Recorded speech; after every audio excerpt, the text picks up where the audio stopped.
Hey there. Where did that come from? A frog in my throat. Nice to see you, Winnie Anderson here. And, I've been thinking about something a lot the last several days, and I am going to bet it's something that you think about too. And it is, of course, how do you get more great clients? But also, how do you get more great clients that are in alignment with you? Right? Because I don't know about you, I have worked with clients who were, shall I say, not really great to work with. And I've had people want to work with me who are great, who I kept thinking, I don't do that. What's the salt? Why are you coming to me?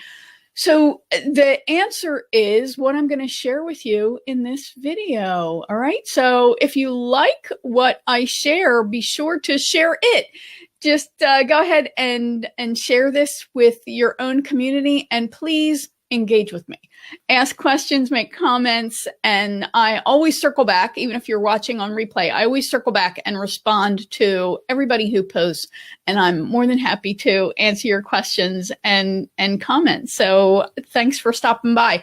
So this issue of obviously getting clients, it's what drives us, right? We go out on our own, we start our business, and then we do that thing we do, but we've got to find people to do it with. And one of the things that is tied to this is, frankly, it's at the root of it really is discovering who the heck we are. So when you leave your corporate life, your organizational life, I'm going to tell you, you have to detox. And if you don't detox, then it will make it harder for you to put your message together. It'll make it harder for you to get your message out. And I'm going to do another article, actually a written article later in the week. So I will share it if you are interested. So use hashtag detox and I will share that link with you. But the problem is we spend our whole lives being conditioned and indoctrinated with other people's thoughts and beliefs. And over time, we work to support other people's beliefs, goals, objectives, right? As employees, that's really the nature of what you do.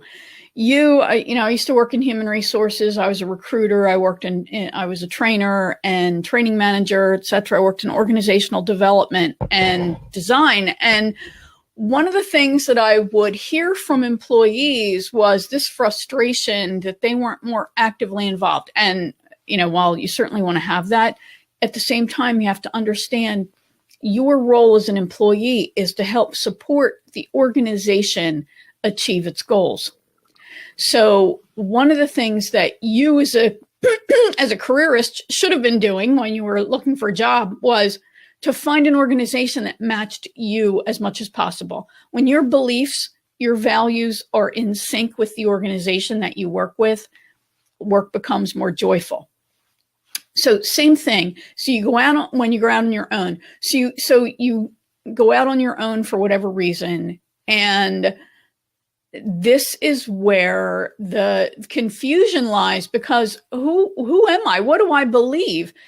You have been indoctrinated with supporting that organization's beliefs. So you have to figure out, where do your beliefs start and where do they end? Where do the organization's beliefs and values start? So one of the big things, and I have notes here, of course, that I'm going to refer to, one of the huge things, I talk about this a lot and work with my clients on this. One of the huge things is to get clear on your own point of view. What are your beliefs, values? What's your philosophy? What's your approach to solving the problem that you solve? Without this, we're left to flounder. So this is where everything starts. It's where you think about the big why. There are actually more than one big why, but why do you do the work you do? Why are you driven to do the work you do? And how do you approach the problem that you solve? when I worked as a freelance trainer and an HR consultant, my approach, I didn't realize this, my approach was different than other freelance trainers.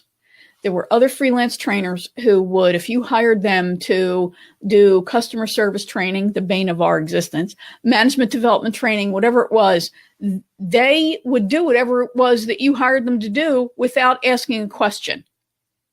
They would just take, okay, you want management training? What kind of training do you want? All right, I'm going to go do it. I never did that because I don't like putting Band-Aids on problems. I want to get to the root of a problem and solve that. So if somebody wanted to hire me to do, and I actually turned somebody down for customer service training, if they wanted to hire me for some type of training, I always asked, why is this the conclusion that you've come to? Why do you think this is what you need? And I would do a needs analysis. I would do an investigation to make sure that that was going to solve their problem.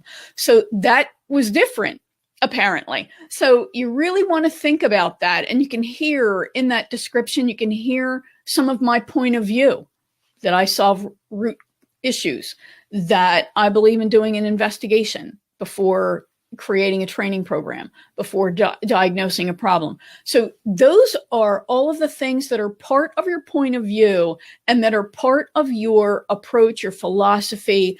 And this is the essence of who you are.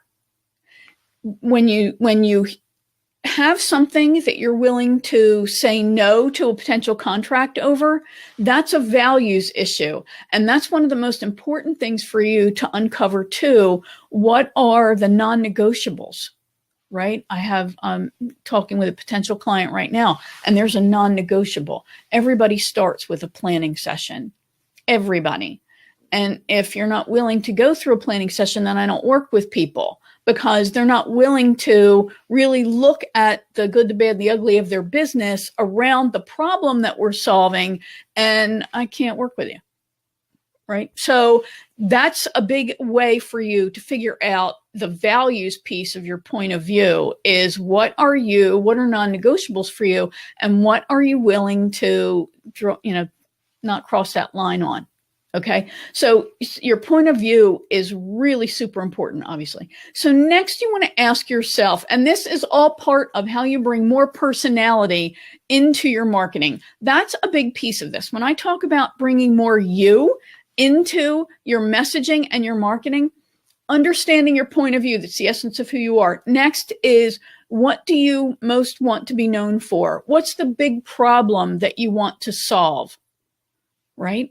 So think about that. I have several things that I want to be known for, but the biggest thing I want to be known for is that I help other people achieve their goals faster and easier than they otherwise would. So I help support the people who are creating change in the world. That's how I bring about change in the world, is by helping you achieve your mission. That's my mission, is to help you achieve yours.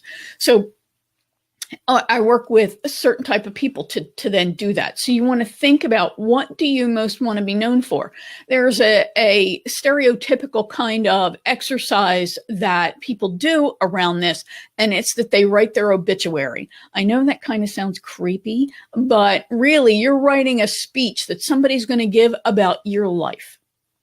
And in that speech, I've given a eulogy, so they're not easy to write. You're really trying to highlight that person's life and what that person was most known for and will be remembered for.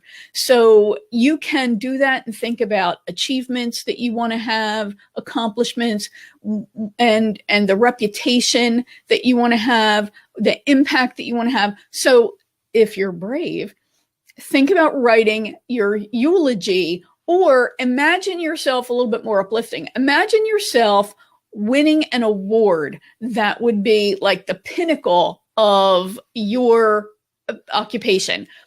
For artists, musicians, actors, etc., poets, that's the Kennedy Center Honors is a great example. For comedians, it's the Mark Twain Prize, right? So name some award that you would be given, and then write the the introduction, the big testimonial, the reason why you're getting that award, and then live up to that. Right? They're gonna name all of the highlights that in your career, all of the accomplishments that you've had, the impact that you've made. So that then can be the vision that you live up to and that you work towards. Next is, and these are not really in specific order, so bear with me. I was just brainstormed them last night. I didn't put them in particular order. So next is to focus on what you really love. Now, there's this, I'm not one of these people that believes that everybody can live their passion. Sorry. If that were true, we'd all be ballerinas, actors, policemen, firemen, those ball players, those stereotypical kinds of things. But there's a way for you to be related to a passion. My brother's a great example. My brother works in sports. He came to me when he was a kid. I'll get choked up talking about this. He came to me when he was a kid. I don't know how old he was, whether he was in high school or junior high, and told me that all he cared about was sports.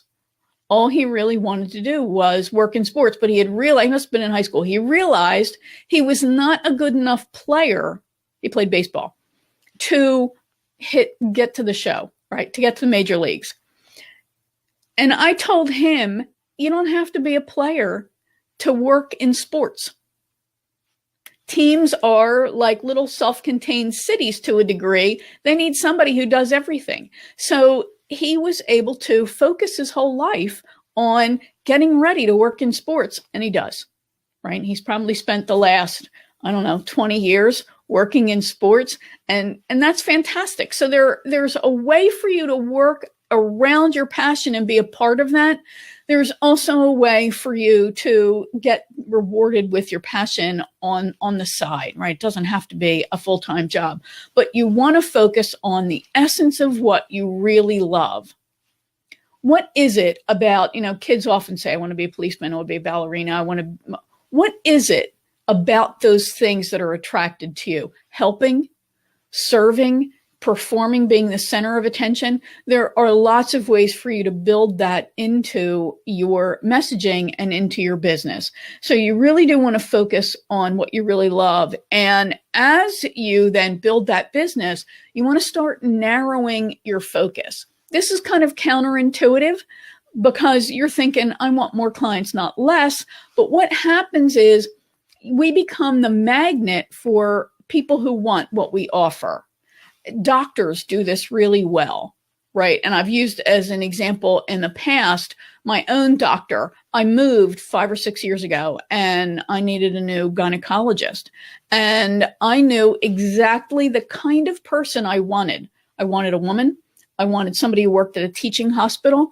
I wanted somebody who specialized in women at midlife. I wanted a woman, somebody who specialized in the issues that I had, and I found her. She's the exact person, and she's a great doctor. She's got a great bedside manner, treats you with respect. She's just a fabulous person.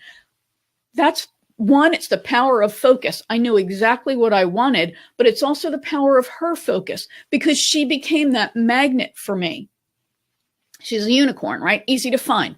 So you want to think about that. How can you become a magnet for the specialty that you want to offer and the people you want to serve? I'm in the process of continuing to narrow my message and my offerings. And the more I've done that, the easier it becomes to get clients because you become easier to refer and you become easier to find, right? Well, you have to work with her because that's what she does. That also removes issues around price and things like that. You get to dictate more of the terms because you're the go-to person in that field. When I moved, I had to get a new vet, of course. I have cats, as many of you know. I'm a crazy cat lady. I have one cat behind me and I have 3. So I was searching for a vet. I tried one. I have a special needs cat, right, as well. So I tried a vet, completely unhappy. A few weeks later, I opened up the newspaper and here was a centerfold article with pictures about another vet who specializes in cats. Where do you think I went? I don't care about dogs. Sorry, I'm glad you have them, but I'm a cat person. I only care about cats. I don't care that you treat other things. I want somebody who specializes in cats. Bing. Okay. So think about that. How can you get more narrow and more focused in your offerings and in your messaging? That then speaks to creating branded content. And what that means is coming up with names for things. So, I help people get the clarity, courage, and confidence that they need to take consistent action towards their goals. So I've built all of my messaging around courage, right? I have a group on Facebook that I refer to as the Courageous Success Group. I teach people how to create courageous success. I talk about the courageous actions, the strategic priorities. So my things are branded. There are these branded concepts that all build as part of my messaging. So you want to think about that as you look at your point of view and your process. You want to think about then, how can I name this in a way that really is supporting of my overall message and will then resonate with my audience because it's me. So too often, here's a giant mistake that gurus make. They tell you to start with your ideal client. That is flat out wrong because your brand comes from inside you. So you want to, not that you don't care about your ideal client, absolutely, but you've got to start with yourself. Then you start tweaking and massaging the message so that it resonates more with that ideal audience. But start inside, and you've got to start with your point of view. All right, so that's super critical. Next is, you got to embrace your quirkiness. I really fought this. I'm going to take a sip. All right, so how do I embrace my quirkiness? A few ways. No, I don't play the violin. That violin is behind me because it is a little nod to Sherlock. Sherlock, as some of you know, is my hero. Sherlock Holmes, of course. For those of you who are going, who's Sherlock? Please, I can't imagine. Sherlock, the world's first consulting detective and only consulting detective, is my hero. And I have a massive Sherlock collection. Maybe someday I'll show you my Sherlock collection. I have a massive Sherlock collection of books and memorabilia and other things that scream Sherlock to me. I've been collecting Sherlock memorabilia and Sherlock books, especially since I was about 12 years old. No kidding. And so you can see behind me that little figurine back there by the closet door. That is a Royal Doulton. I will not tell you how much money I spent to get that Royal Doulton because it is rare. It's Sherlock. It's called the Detective. So I have noticed my little lion over on my other shoulder. That's a little nod to courage, right? We all think of the king of the jungle and of course his queen of the jungle. So I have you might know, this is actually what I call the after show. I'm the host of the Courageous Entrepreneur Show, the show that shares information and inspiration to help you break free from self-doubt, limiting beliefs, and disempowering patterns and break through to create the thriving, successful business you dream of and deserve. That's a little summary of the show. My show image, my little logo, is a lion. So I love having the little lion there as a nod. I actually send little lions to my clients as when they do something courageous. So that's another way for me to inject some personality and to embrace my quirkiness. My cat is always in the office with me. Sometimes they walk across the desk at an inopportune time. So rather than suppress who you are, you want to embrace who you are. So I work with an accountability partner. If you don't have one, I recommend you get one. My accountability partner, the fabulous Lisa Robin Young, has for years told me that I need to embrace my inner Sherlock and let more of my Jersey girl come out because I'm a proud South Jersey girl. And that's part of what I had to work on getting comfortable with. I think a big reason why we struggle with this, frankly, is because we don't like it ourselves very much, which is sad. So when this might be your cocktail exercise for tonight. Maybe you sit back and you think about, do I really like myself or not like myself? What about me is holding myself back? So once I got more comfortable, I was able to let that Jersey girl within reason come out, right? As well as my inner Sherlock. I like to think I'm not quite as obnoxious as Sherlock is, but I have a lot of similarity with how I run my business with how Sherlock runs his. And I wrote a blog post about Sherlock and branding lessons that he can teach us. So if you're interested in that, hashtag Sherlock, and I'll share that link as well. Remember, hashtag detox will get you the blog post that I'm in the process of writing about how to detox from our corporate experience. All right, so point of view, understanding your point of view and embracing it, knowing what you want to be known for, focusing on what you really love and becoming a magnet for that, right? Go an inch wide and a mile deep, and then creating branded content, embracing your quirkiness. So those are 5 things. Next is make your own rules. You are in charge here. Create your own policies. I only work with these people. I only do things this way. I'm not saying be a jerk, right? And you know that. So you want to really think about, how can I create my own rules so that this business is truly built around my policy, my beliefs, my values, and how I want to live and work. So as I record this, it is April. No, it's almost April, right? Let's not rush. It's almost April. April, as some of you know, begins travel season for me. That means I go home once a month. So my clients have to understand and hopefully respect that I am sort of out of pocket as much as possible for those few days that I'm home once a month. So my clients tend to value their family time as well. They have boundaries as well. So they guard those boundaries well. So you want to work with people. And this is why it's so important to inject your own quirkiness in your messaging and in your business so that you're attracting those people who most want what you offer, but who want it in the way that you offer it. This is why starting with your ideal client is a giant mistake. Okay, so next is share your story. If you are introverted, if you are, who are only the people I work with, if you are a private person, which I think introverts tend to be, it can be very difficult. This has been one of the hardest things for me. It can be very difficult to share your unique story because it's not pretty, right? But why do you share your story? One is because it's you, right? Next is because we work with people we know, like, and trust. Trust gets formed through the sharing of elements of yourself. So, and then there's this issue of credibility. And we develop credibility with other people when we share our story and they understand our journey. They understand why and how we learn to do the things that we do.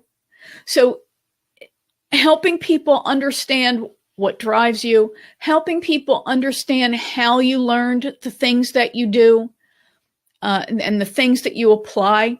You know, I have talked about my corporate experience. I talk about my personal life. I talk about things that I've learned. It's seeding, and I've talked about clients that I work with. So it helps people understand you, and you're dropping these little seeds that they can go, I didn't know that. Me too. That's what you want. You want people to say me too as they learn about you and as they consume your content and as they decide to move closer to working with you. You want them to feel that connection. So share your story, and nobody wants diet tips from, I used to say Twiggy, which really dates me, but nobody wants diet tips from Cindy Crawford.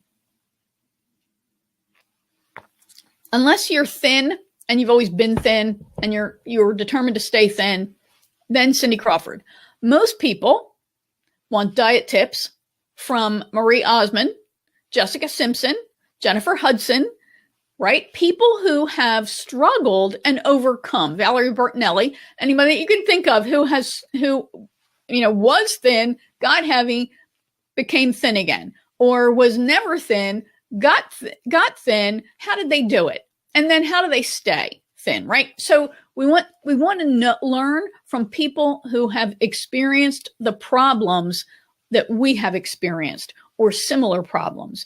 So if you're not going to share that, no one can develop a deeper connection with you.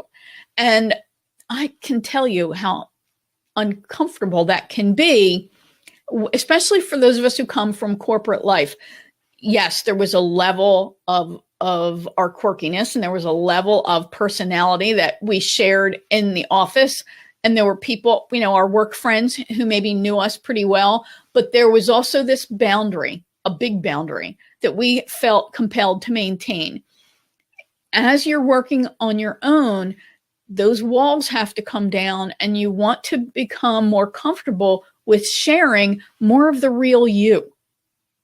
Again, it's how people develop that know, like, trust factor with you, and how they can recognize that you're going to understand them. When I first shared with some of my clients that I had experienced abuse, both in my corporate life, but really in childhood, I grew up in an abusive home. I had my own Me Too moment. I would say 85% of my past clients said Me Too. They'd almost all experienced workplace abuse, and many of them had experienced home abuse in their home. So that helped them understand me. It showed that I understood them. So I share that for a lot of reasons, to give people hope that they can overcome whatever obstacles. I also talk about my car accident, as you know, but I also talk about it to communicate that I understand what scares you. I understand how those things scar you and how difficult it can be to move forward. So that's why I share it. And you want to think the same way. What about your life? What scars do you have that your audience is actually going to perceive as badges of honor? So I'll get off on that. So you want to talk about mistakes, what was hard for you, the wounds that you have, and the lessons that you learned. Okay, next is you want to use the language that your audience relates to. I am a Mid-Atlantic girl. I'm from the Delaware Valley, the Philadelphia, Wilmington, and South Jersey area, tri-state area. And I have certain language that area uses. And I just say it, right? Sometimes we say you guys. I know that that's something that I should probably minimize, and I feel really good I have been. But I'm gonna be me as much as I can. So the more comfortable you get with that, the more you can bring in language that you're comfortable with and that also relates to your audience, resonates with your audience. So that means if you're talking to an audience that is very techie, use the tech language, right? People will tell you don't use jargon. Go ahead, use it. If it resonates with your audience, the point is you want your message to be approachable, right? So if you're using tech-heavy jargon and you're only talking to tech people, God bless you. But if you are not talking to tech-heavy people, and I work with people who, they have some phobias around tech, or they're just learning it. So I have to remember to use very simple language, define my terms. You just want to tune into that. You don't want the language to be a barrier for people who want to work with you. So think about that. Think about the language that's going to resonate with your audience. Speak to the people you have the most credibility with. I kind of talked about that already. Take a risk. People ask me, how can you do all these videos? I've had actually people send me messages and say, oh my gosh, I tried to do video. And I have such respect for you for doing it multiple times a week. It's not easy. It's not my preference, believe me, but I know the importance of video for making a connection with people. There's just nothing like it for having people feel like they know you and for seeing into your life, right? You see my office, you see my cat walking by sometimes, you see her asleep in the chair. There she is, in the chair behind me. So you want to think about what's going to show that credibility that you have with the audience. And that all really speaks to helping people connect emotionally with you. We've got to create messaging that resonates cognitively and emotionally with folks as well. And there are lots of ways that you can do that, subways. So that, I think, is everything I wanted to share with you. Yes, it looks like it is. So remember, you can ask questions, make comments, and I am happy to circle back and respond. This has been all about how to help you bring more you into your work, into your messaging. And I have a couple of things if you are interested in hearing about them. One is if you use hashtag detox, I'll share the blog post that I'm writing about how to detox from your corporate job and your past corporate life. And if you want to see my Sherlock collection, hashtag Sherlock, and I'll share that with you at some point as well. All right. Have a fabulous day.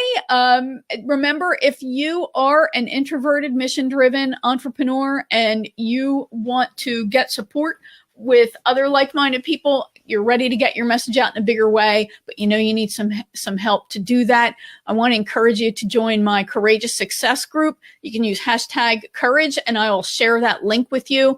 I share information, tips, resources, and I work to build a community of like-minded people so that we support ourselves in coming out of hiding and getting our message out. What else did I want to share with you? I think that's it. Oh, this has been the after show.